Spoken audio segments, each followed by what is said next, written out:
Well, we might have bigger issues with the roll-off truck than expected. It's been a little bit slow going because we had a bunch of other projects in front of it, but we have got the DPFs replaced. And then I tried to run it through a regen cycle just to clear out the DOC.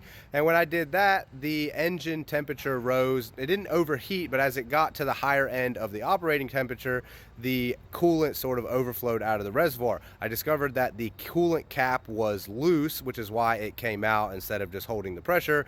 But after that happened, I could see a very thin, filmy layer of oil in the reservoir. So you can see I've got the new DPFs installed, but I did not put all the sheet metal and everything back on until we made sure that everything was going to regen properly and we didn't have any further issues.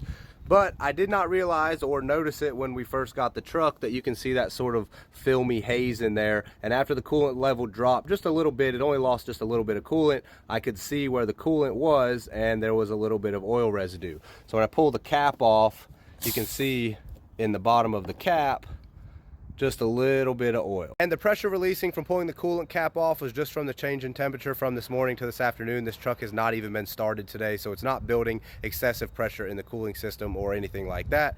I'm just gonna end up taking this truck down to my buddy's shop when they get finished with another one of our trucks so they can give it a good once over. I don't know much about these Detroit engines, so I don't really know what would cause that issue. Maybe it's had a failed oil cooler in the past and the cooling system didn't get completely cleaned out or something along those lines. But if you guys have any suggestions on what we should check, just let me know. But it does still run fantastic and there's no issue with it running or working, other than I just want to make sure that we're not going to have some sort of major catastrophic issue in the near future.